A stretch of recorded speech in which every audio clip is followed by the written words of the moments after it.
Ever wondered why sprouted ragi is recommended for babies over normal ragi and why it is called the best fast food for babies?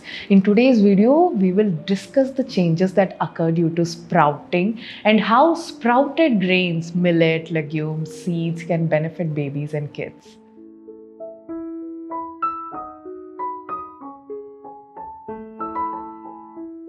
Hi people, my name is Kavitha and I'm founder of Tots and Moms Foods.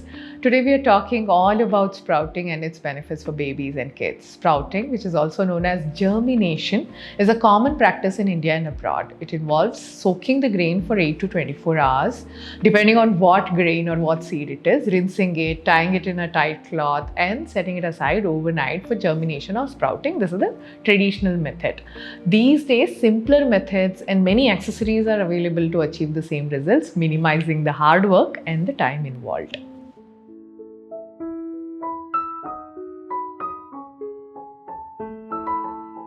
Sprouted food for babies and kids one by one, and today we are sharing 5 reasons why sprouts are good for your babies and kids. At first, they are easy to digest. Now that's the first goal when we are starting solids. Now sprouting breaks down complex carbohydrates and proteins into simpler forms, making these foods easier for younger digestive systems to process. When solids are introduced to babies as a complementary food alongside breast milk or formula, the goal is to not disturb the delicate digestive system, and hence sprouts make for the best first solids. Not all, but especially when made with simpler forms of carbohydrates like millets or grains.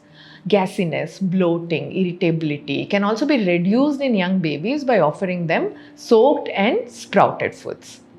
Better nutrient absorption. The presence of anti-nutrients in foods can inhibit or prevent the optimal absorption of minerals and vitamins.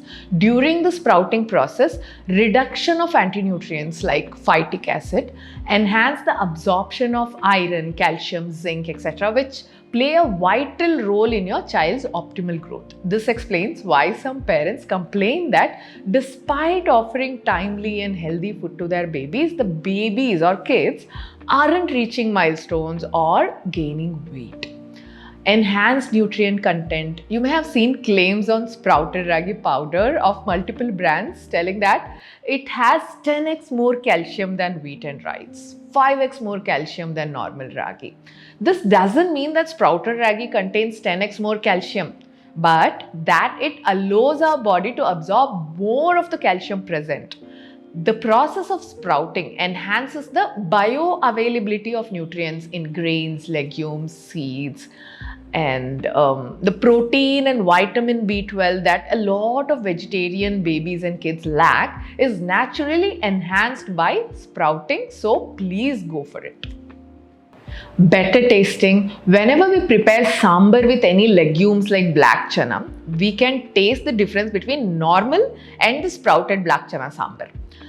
This is because the sprouting process enhances the taste. Thus, sprouted ragi or any sprouted food is tastier, as sprouting also makes it a bit sweeter, making it more palatable to younger tongues.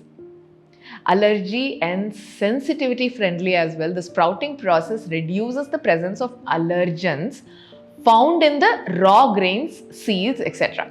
Now this helps mitigate allergic reactions and gastrointestinal discomfort. Also, as sprouts are easier to digest, these foods prove less of a sensitivity issue in young digestive systems. To add on, sprouting indicates that enzyme action has already started in the seed, which the human body doesn't have to work as hard to process. Hence, sprouts are also referred to as pre-digested or easily digestible or light foods. This means that when we consume sprouted foods, we also consume a host of enzymes that aid in better digestion and absorption. With this knowledge and understanding, our ancestors always insisted on eating sprouted grains over normal grains, which is why many baby foods were also sprouted. These include sprouted ragi powder, sprouted sattu mavu, or sprouted multi-grain cereals, which were homemade, and also sprouting all lentils, pulses, grains was a usual practice, and we used it in curries, sambar, sabzis, and salads. I am in love with our ancestors whenever I study something and come back with a scientific reasoning like this. Now, let us use this knowledge to provide the healthiest food to our children.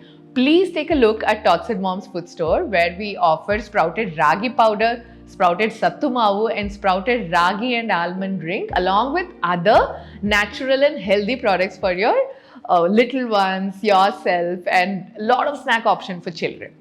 Now, I regularly make videos like this, which are beneficial, which give a scientific outlook on the things that we have been following traditionally. The two videos I recommend today are can we give dry fruits to babies?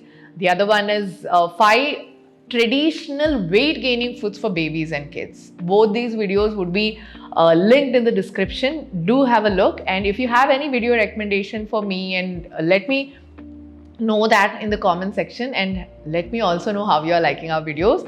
Consider subscribing and following us here, and I'll see you soon in yet another video. Till then, take care of yourself. Bye bye.